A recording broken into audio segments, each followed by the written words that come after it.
بسم اللہ الرحمن الرحیم۔ آج ہم جانیں گے کہ شوال کے 6 روزوں کے کیا فضائل ہیں، یہ فضیلت کن لوگوں کو عطا کی جاتی ہے،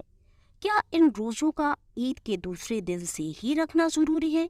اور کیا انہیں لگاتار رکھنا چاہیے۔ نبی رحمت صلی اللہ علیہ وسلم کا فرمان مبارک ہے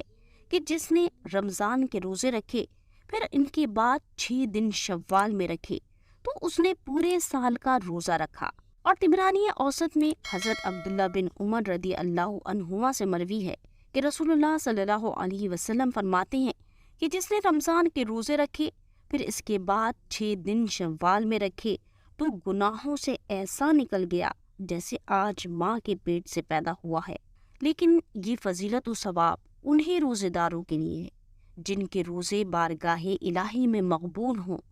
ایسے روزے جو مال حرام کھا کر رکھے جائیں، ان میں اللہ تعالیٰ کے احکام کی رعایت نہ کی جائے، گناہوں کا سلسلہ جاری رہے، تو ان کے بارے میں تو خود رسول اللہ صلی اللہ علیہ وسلم کا فرمان مبارک ہے کہ اللہ تعالیٰ کو ایسے روزوں کی حاجت نہیں، یعنی ایسے روزوں کو اللہ تبارک و تعالیٰ درجہ قبولیت عطا نہیں فرماتا۔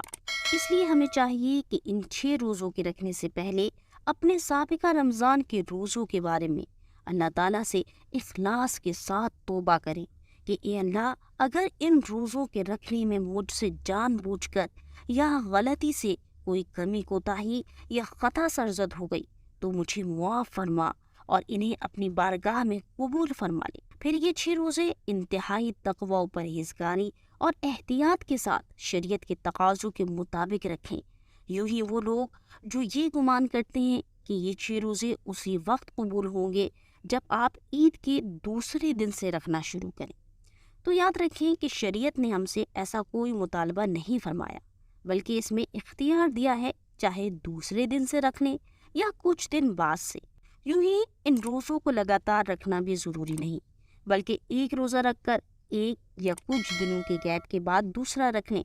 اور شوال کا مہینہ پورا ہونے سے پہلے 6 کی تعداد پوری کر لیں، تو اللہ تعالیٰ آپ کو یہ فضیلت و ثواب عطا فرمائے گا۔ لہٰذا وہ لوگ اس سے ضرور فائدہ حاصل کریں جو کثرت سے روزے نہیں رکھ پاتے۔ اسی طرح کی مزید علمی ویڈیوز کے لیے ہمارے چینل کو لائک اور سبسکرائب کریں اور بیل نوٹیفیکیشن کو ضرور آن کریں تاکہ آنے والی ویڈیوز بر وقت آپ تک پہنچتی رہیں۔